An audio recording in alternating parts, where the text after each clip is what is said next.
Pour commencer, je vais vous montrer ce que l'on appelle le test de reconnaissance de l'eau. Vous avez donc devant vous 2 tubes à essai. Chaque tube à essai contient une petite quantité d'une poudre blanche que l'on appelle sulfate de cuivre anhydre. Ce sulfate de cuivre anhydre, comme vous avez pu le noter dans le cours, nous permet de reconnaître la présence d'eau. Donc au départ, sans eau, cette poudre est blanche et elle peut être légèrement grisée. Nous ajoutons, en tout cas je vais ajouter, un petit peu d'eau dans l'un des 2 tubes. Donc vous avez pu constater qu'au contact de l'eau, la poudre est devenue bleue. Donc si je mets les deux en comparaison, entre le tube à essai initial et le tube à essai dans lequel il y a l'eau donc finale, l'une est blanche sans eau et l'autre est bleue avec eau. Cette poudre blanche appelée sulfate de cuivre anhydre nous permet donc de détecter si dans une substance il y a de l'eau ou pas. Attention, elle ne peut être détectée, cette eau, que si elle est à l'état liquide ou à l'état gazeux.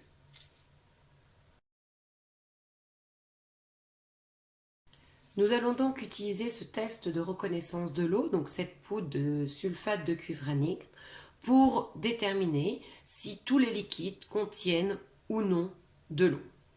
Un liquide contient-il forcément de l'eau?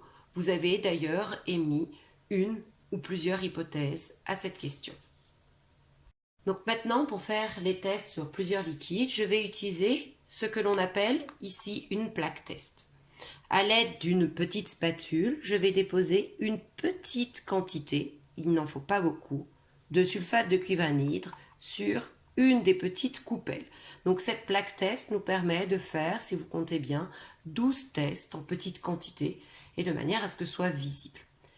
Je vais effectuer plusieurs tests, je vais préparer plusieurs petits tas. Attention de ne pas préparer trop en avance. Ici, je vais tester 6 liquides différents. Attention, cette poudre, quand elle a été utilisée une fois, on ne peut plus la réutiliser pour faire un autre test. Voilà, j'ai préparé 6 petites quantités de sulfate de cuivre anhydre. Voilà. Et maintenant, je vais pouvoir effectuer les tests sur les 6 liquides différents.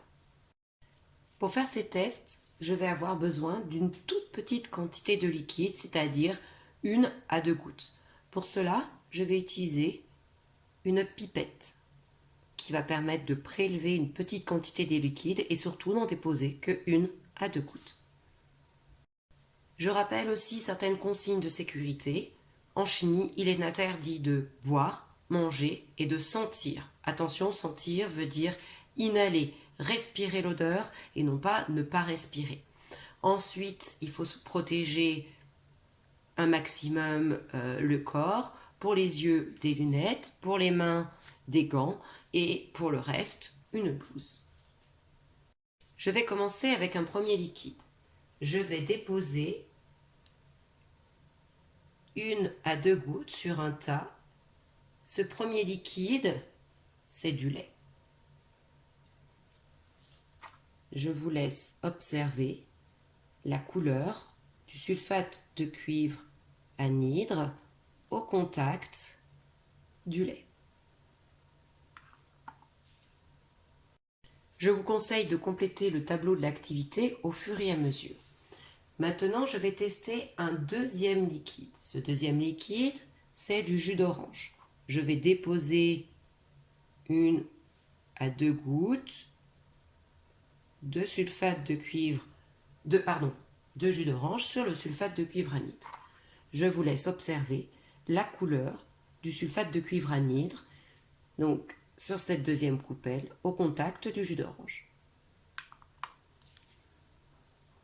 Maintenant, je vais tester un troisième liquide. Ce troisième liquide, c'est de l'huile. Alors, je précise aussi que je change à chaque fois de pipette pour chaque liquide. Donc, je vais poser l'huile ici. Donc, je la mets au contact du sulfate de cuivre anhydre, je vous laisse observer la couleur du sulfate de cuivre anhydre, donc sur cette coupelle, au contact de l'huile, ici. Donc la première, le lait, la deuxième, le jus d'orange, et la troisième, avec l'huile. Je vais poursuivre avec un quatrième liquide. Ce quatrième liquide, c'est de l'acétone. Par exemple, un liquide que l'on peut avoir dans du dissolvant pour vernis. Donc je l'ai mis sur la quatrième coupelle ici. Là. Je vous laisse observer la couleur du sulfate de cuivre anhydre au contact de l'acétone. Je vais poursuivre avec un cinquième liquide. Ce cinquième liquide, c'est de l'alcool à brûler, utilisé aussi en tant que produit ménager ou produit de bricolage, un bon nettoyant, bon dégraissant. Donc je vous laisse observer la couleur du sulfate de cuivre anhydre au contact de l'alcool à brûler sur cette cinquième coupelle. Pour terminer, un sixième liquide. Ce sixième liquide, c'est du vinaigre blanc qui est utilisé en cuisine ou bien aussi en tant que produit ménager. Je vous laisse observer la couleur du sulfate de cuivre au contact du vinaigre blanc dans cette sixième coupelle. Donc, première coupelle, le lait, deuxième coupelle, le jus d'orange, troisième coupelle, l'huile, quatrième coupelle, l'acétone, cinquième coupelle, l'alcool à brûler et sixième coupelle, le vinaigre blanc.